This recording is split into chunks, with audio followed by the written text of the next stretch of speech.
Well, we are starting to see the broader reality of the Saturn-Neptune conjunction more clearly. This conjunction at the Aries point promised a world reset, and we are starting to see that come into sharper focus with the attack on Iran that quickly spread into a broader conflict and is poised to enter the world into both an oil and financial crisis. As I intuited at the beginning of last year, this cycle is directly mirroring the Saturn-Neptune cycle in Libra from the 1950s. Even though it's not an exact degree opposition, it's a sign opposition, and therefore it's still very important as an opposition. Now, I want to play you a clip from Yanis Varoufakis, who speaks to this repetition. The reason why Iran entered decades of repression, which then led to the Khomeini revolution, 1979. Why did that happen? It wasn't that the Islamists were the only force. They were the only force that had spaces in Iran in which to develop their politics. Because the socialists, the Democrats, the liberals, the communists were all destroyed by the Shah regime. It was only the mosques which allowed for the Islamists spaces in which to breed the revolution. And the revolution of 1979 was just not an Islamic revolution. It was a revolution by many people who were not Islamic, who were rebelling against the American Western-imposed regime of the Shah. Let us not forget that. Let us also not forget the lessons from Iraq, Libya, Syria, and so on. And that is very, very simple. That by bombing a population, you are not cultivating democracy. All you're doing is you are making a bad thing worse. You are spreading toxicity, you are spreading fundamentalism, you are creating a process which is most unlikely to lead to a democratic movement, a liberal movement out of it. The Saturn-Neptune conjunction in Libra wasn't just about Iran either. It included other interventions by the United States. We also tried to intervene in China during this conjunction. At that time, we feared Russia's influence in China. You see how these cycles are repeating in slightly different ways? I mean, we still can't help ourselves from intervening, even though this administration swore up and down that they were not about intervention, that they were about America first. Now, people have been fearful of China's military threat over Taiwan, and Trump, with his recent aggressive actions, has pretty much opened the door wide open for China to move in this direction. You see how the last Saturn-Neptune conjunction, which is on the inner wheel of this chart, is pretty much on the angles of the Sibley chart as it's located in Washington, D.C. And you see how Saturn and Neptune in Libra are right in the 10th house of this chart. And the current Saturn and Neptune conjunction is basically flipped, and it's on the IC of the Sibley chart. The Saturn-Neptune conjunction in the 10th house really demonstrated our leadership, the power that we had, and the hubris really in our thinking that we could intervene in other countries. And we've learned a few times that this intervention doesn't actually work. But this current Saturn and Neptune conjunction seems to be addressing the weaknesses in our country's foundations and the corruption of our own moral authority, where in past cycles, we might have been able to claim our moral authority, our focus on democratic institutions, as opposed to these other countries that were communist. And we thought that our way, the democratic way, was the way to lead the rest of the world. But we're not even pretending that this is the way anymore. We've really lost our moral compass, or at least what we believed to be the most productive way to be in the world. We focused on democracy as being the most efficient way to run a country, and the way that was inclusive of everybody's rights instead of an autocratic regime, which we were so against. As much knowledge as we have about history and the nature of cycles, it seems while we're in the present moment, we are unable to zoom out enough to recognize these clear repetitions. Although there have been plenty of us who have been screaming about these repetitions nonstop, it doesn't seem to be getting any attention. Astrology indicates the cycles are just a natural part of life. And maybe it's just that we can't control these cycles even if we wanted to. And some people definitely think they can artificially engineer these cycles towards their own personal aims. And they might be able to control certain mechanisms, yet they can't see all the intricate ways the wave connects and the larger outcomes of their artificial engineering. Like what we are now seeing with the Epstein files, the maneuvering of powerful people who may have had entirely different motivations for their friendship with Epstein, and yet they were each being fed into this wider, interconnected criminal network. In elementary science, they teach us about the delicate nature of the cycle of life. A change to one part of the ecosystem can wreak havoc on other parts of the ecosystem. And sometimes it takes decades to see all of its effects. It's so much easier to look back at the astrological cycles than it is to predict exactly what will play out in the future.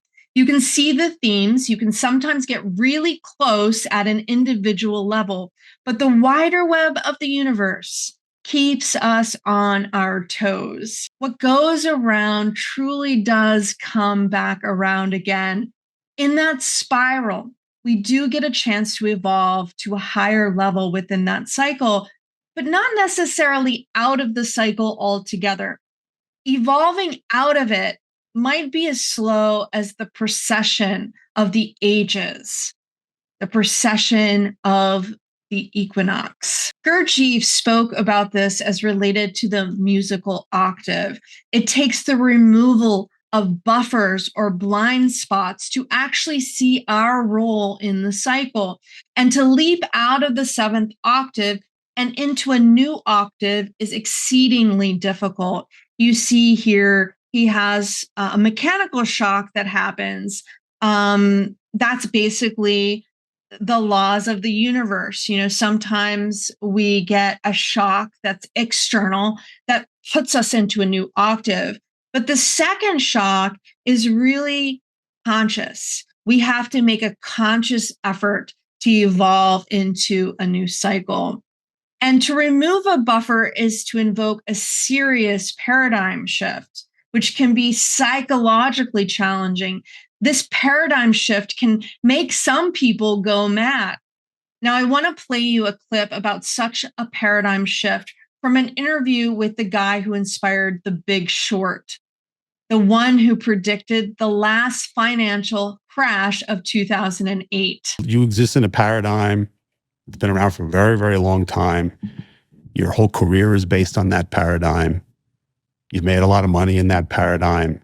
And then it turns out that the paradigm is either changing because of technology, or maybe the paradigm was actually wrong because it was based on continuously increasing leverage, which is what the financial services industry's paradigm was based on. Human beings have a tremendously difficult time dealing with paradigm shifts. Tremendous. They don't. It's like a nightmare. They don't want to deal with it. So we've been talking about the Saturn-Neptune conjunction for ages now, and it carries the theme of this paradigm shift. We have an opportunity to consciously make an octave jump during this time, and some of us are going to be mechanically shocked into it. So we can be conscious about this shift, or we can kind of be pushed into the paradigm shift. And for those that aren't ready, it's going to be quite a shock to their system. Now, some of us have been waking up to the core truths of some of the main conspiracies that have been going around. People have this propaganda that goes around that says, oh, well, it's because people are stupid and they're gullible, and so they'll believe anything. They pretty much frame astrology in the same way.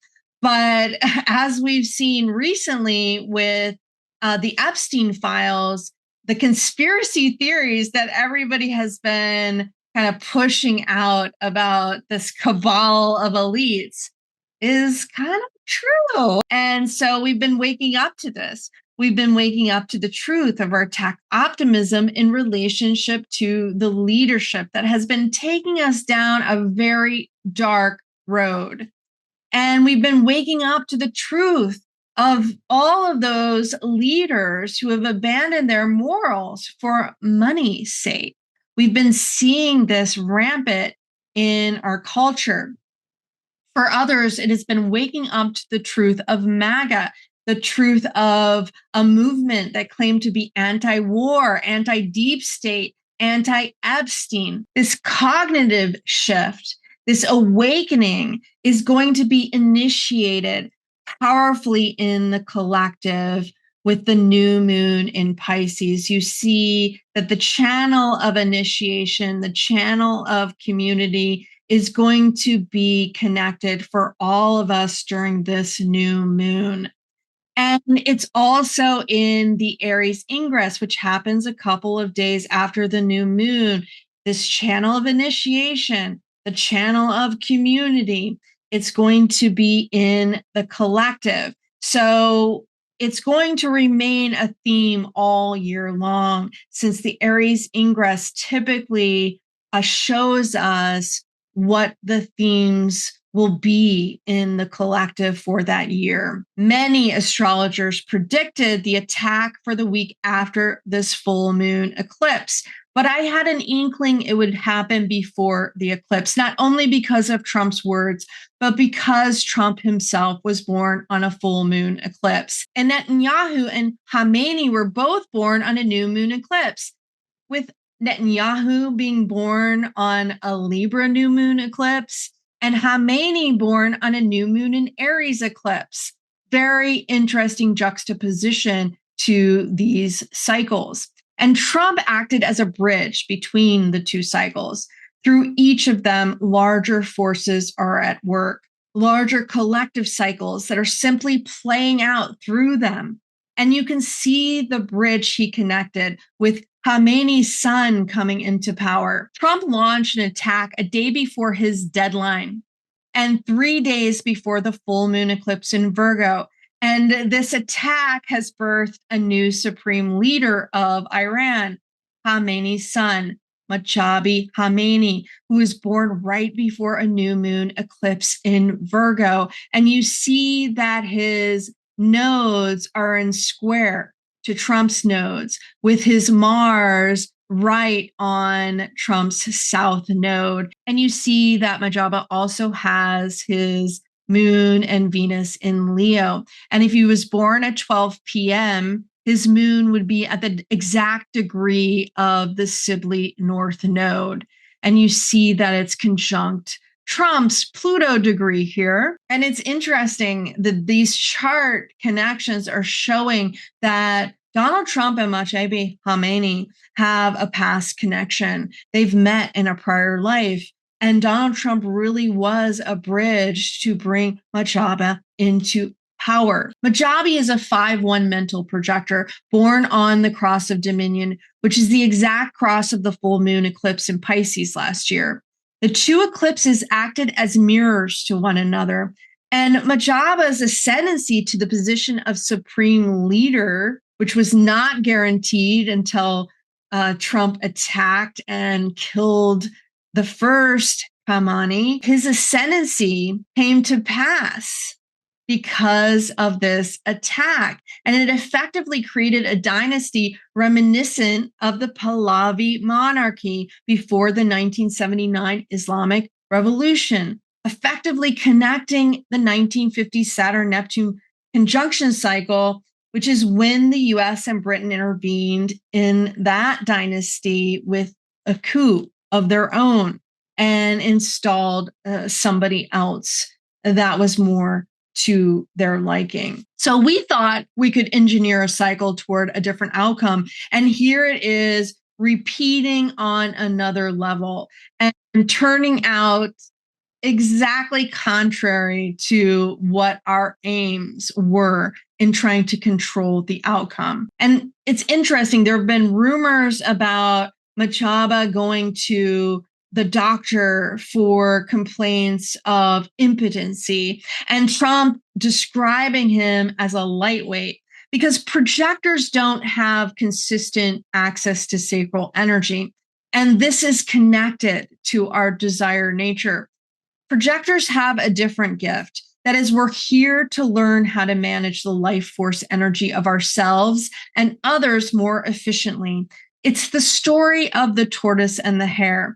Let those unconscious generators and manifesting generators tire themselves out, waste their resources, and then we'll make a move. Interestingly, Xi Jinping is also a projector, and Kim Jong-un is also a projector as well. Whereas manifestors like Putin and Zelensky ruled the old world, according to Ra Uru Hu, projectors are supposed to manage our new reality, the reality we are heading into, the one where the management of resources will be crucial to our survival. You see the powerful influence and the weight of the Iranian Revolution in Mojtaba's chart here on the South Node. He was only 10 when the revolution began, and he's very much oriented toward carrying out his father's legacy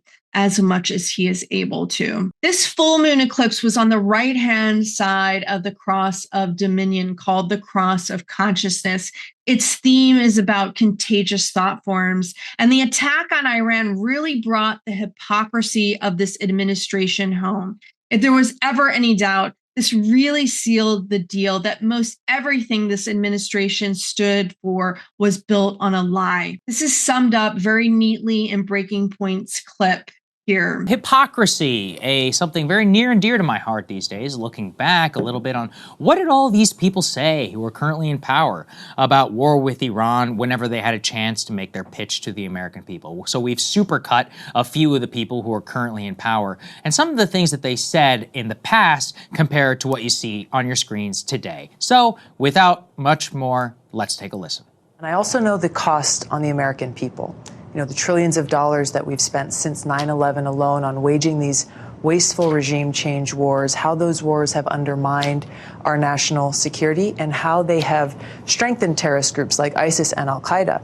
So when we talk about a potential war with Iran, which is looking like we are walking very dangerously down that path, what I think is important for the American people to know is that a war with Iran would make the war in Iraq look like a cakewalk. The devastation and the cost would be far greater than anything we've ever experienced before. I've been a recovering neocon for 6 years now. Like the foolishness with which we ricocheted around the world, intervening, think it was in our best interest, when really we just overturned the table and created something worse in almost every single scenario, has led to the hubris of the Pentagon is that they want to now tell other countries how to do counterinsurgency based on what we did in Iraq and Afghanistan. Like, are you kidding me? So you really have learned nothing. Okay, nothing. So yeah, you're right. The trust there that our political leaders or our generals would have our best interests in mind is totally broken. It's totally broken. I will tell you, you're not going to have a war with me, and you're not going to have a third world war with me. That I can tell you. I mean, look, again, you could say I told you so, and that's fair, certainly at this point. But I don't know. I mean, are we just never supposed to believe any politician? Like, I can tell you this. In Tulsi's case, in JD's case, much more limited extent on Pete. I had been told by multiple people that he actually was scarred by his experiences with Iraq and Afghanistan and had rethought a lot of stuff on Ukraine. I said, okay, I believe you. Don't believe it anymore. But in a lot of these cases, and it's not just the public officials' names that you would know, I'm talking about deputies and other people all over the National Security Council. I've met these people for years. We were at conferences and other things where Iran war was like anathema. That was like the one thing we're like, we're not doing this. And so then to not only see them in power, but working behind the scenes to execute this, you're like, what the fuck? I mean, so it was just all a joke. The whole thing was a joke, or it's just a cult. Trump is in charge, and there's a lot of egg on a lot of face, mine included. I got to tell you, it has been one of the most serially radicalized things that has ever happened to me, because I've read many times in books about politicians being liars and narcissists and all this. Okay, and so what do you do? You have it. I've lived here for a long time. I had an appropriate level of skepticism. A lot of the people who were working in this White House who said that they were against war with Iran took immense like professional hits for being against a lot of the so-called neocon consensus. So what do you conclude by that? You're like, okay, you have a track record, you must believe it. Yeah. And then they come into power, and it's the opposite. It's so crazy. I'll tell you that. On a personal level and on a policy level, God, it's shocking. Like, I never, ever, ever, ever, ever thought I would be sitting here watching this and watching these people defend it. So I've been closely following Jupiter's movement, as it's very important in Trump's chart. And I noticed a while back when I was comparing Trump and Putin's chart that they had some interesting connections between Uranus and Saturn in their human design charts, which have been activated by the Jupiter in Cancer transit. Jupiter has been moving back and forth over Putin's natal Uranus degree. He has his personality Uranus in gate 53, the gate of beginnings, and his design Uranus in gate 39, the gate of provocation. There is a lot of provocation in his environment.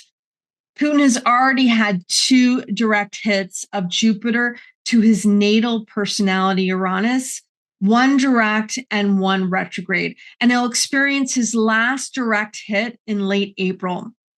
Jupiter and Uranus can shift our luck in surprising ways. And interestingly, the first exact hit of Jupiter to Putin's natal Uranus happened right before the last full moon eclipse in Pisces in September of 2025. Now, it also conjunct Trump's design Saturn during that time, because Trump has his design Saturn exactly conjunct Putin's personality Uranus. And it was in between the eclipses when Trump disappeared for those few days. And there was a rumor he had a mini stroke during that time. And this was also the time when Russia hit Ukraine with their largest air attack since they invaded Ukraine. The second hit happened when Trump made his aggressive moves toward Greenland and his defiant speech in Davos. During that time, he announced the formation of the Board of Peace, which had initially been described as a board to deal with the rebuilding of Gaza. But it was soon apparent to everybody that this Board of Peace had suddenly branched out to be a quasi-replacement of the UN. Trump invited Putin to sit on this Board of Peace during that time, and Putin demurred. He mentioned that the US could use the money from the sanctions it had already placed on Russia's assets. I'm recording this on March the 9th, and Jupiter will turn direct tomorrow on March the 10th. It has recently backed into this gate 39, the gate of provocation. It's in the line of the troubleshooter. It's in the exact line of Putin's design Uranus. And it just backed in to this gate before it will turn direct. And it will remain here until March the 16th. Now, on the inner wheel is the chart of Jupiter's station located in Washington, D.C. And the outer wheel is Putin's natal chart. And you see his Pluto right on the midheaven and his Venus right on the ascendant. So he's here demonstrating his power. And he has now power to negotiate because he has access to what Europe desperately needs right now with this new crisis of oil. He has access to oil, and Europe is now going to be in a tough negotiating spot with Putin once again. On March the 16th, a couple of days before the new moon, Jupiter will move back into gate 53 again, the gate of beginnings. But it will not exactly conjunct Putin's personality Uranus and Trump's designed Saturn until April the 26th. But Trump not only has his designed Saturn here, he has his designed Mars in gate 53. It's in line 2. Mars fixes both planets to the detriment. This is the part of Trump who can't help but jump from one beginning to another, even if it's detrimental to his well-being. So basically, the last time that Jupiter retrograde conjunct his design Saturn, it had also conjunct his design Mars. And that's when he became really aggressive and started taking aims at Greenland. Design Mars can symbolize our core wound, and it is definitely one of his blind spots. It gets him into trouble a lot. And that was demonstrated when he made that big commotion over Greenland. He saw that it really did make Europe rally together and come out in resistance against him. But now they're in a different spot. And they may not be able to negotiate their way out of it. So in a way, both Trump and Putin are probably well satisfied with the direction that this has gone. And ironically, Jupiter will conjunct Trump's design Mars on April the 5th, Easter Day. Will he have an uncontrollable urge to do something foolish again, like invade Greenland? I did see Greenland on the Aries Ingress chart. It's very well that could happen and throw everybody into panic mode again. Or will he do something equally as foolish to create more chaos to the region? We just don't know. But I do see some trouble brewing around that time period and into May. Now, with the spread of Armageddon narratives focused on the end of times, it's not difficult to see the connections playing out and not feel alarmed. I did a presentation about the astrology of the Antichrist movement for OPA. If you want to check that out, I'll link to it below. And I'm also going to be talking to somebody else about this holy war connection to the evangelical movement and why this is all playing out with Israel at this time. So stay tuned for that discussion. Now, the morning after Jupiter turns direct, Trump will experience his lunar return.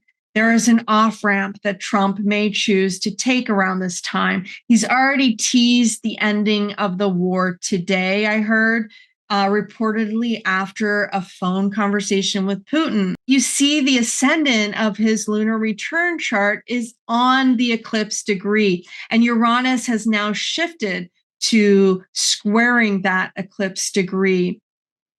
So this chart is in lockstep with the eclipse chart. Mars was at the eclipse degree when we first attacked Iran, and now Mars is applying to the North Node in this chart. So on March the 6th, Trump tweeted out on Truth Social, "Unconditional surrender. We will not stop bombing Iran until they unconditionally surrender to us." And Trump claimed that he needed to be in charge of who Iran chose as their next supreme leader. He wanted regime change. He wanted a leader that would be more amenable to what the United States wanted. He wanted somebody who would work with him rather than against him. But his attack actually backfired on him because that cemented Khamenei's legacy with them basically choosing his son and cementing that monarchy in the supreme leadership from now on. And last year, he tweeted the same thing. And only 6 days later, he announced a ceasefire. And it's interesting because last year he tweeted this when the moon was at 12 degrees of Pisces, which is very close to that full moon in Pisces eclipse that we had last year. And this year he tweeted this out at the 22 degrees of Libra, which is the exact degree of the Saturn-Neptune cycle in the 50s. And you see the chart's descendant is at 16 degrees of Libra, and that is conjunct Trump's Jupiter degree. And you see Jupiter has been squaring his Jupiter recently. Now, like I said last year, it was 6 days later that he announced a ceasefire after that tweet of unconditional surrender. And so he may very well repeat that pattern this time. And that really matches up with his lunar return, which happens around the 11th. And this 22 degrees of Libra is also very connected to this new moon in Pisces. This new moon in Pisces, which happens on March the 18th, has an ascendant at 24 degrees of Libra located in Washington, D.C. And you see that Netanyahu has his sun and a moon right on the ascendant of this new moon chart. And the new moon in Pisces indicates a withdrawal after a shock.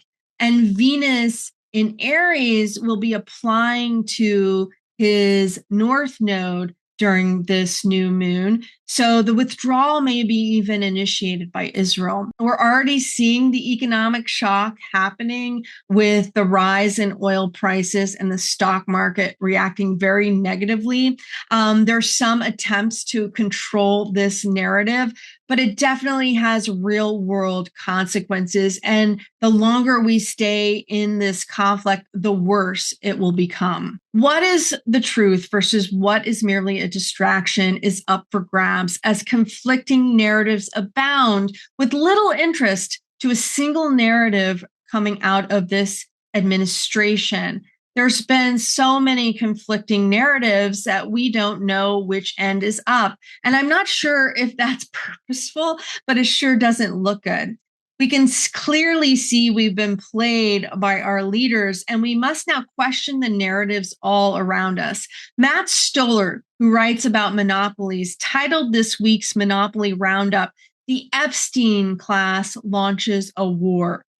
In the Epstein files, we saw the commingling of elites across the divide. He says, ultimately, Western elites have dropped any pretense they care about human rights, and Arab elites have dropped any pretense that they care about nationalism or Islam.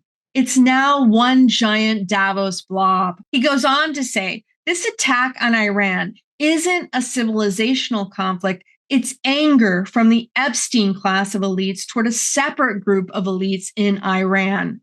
End quote.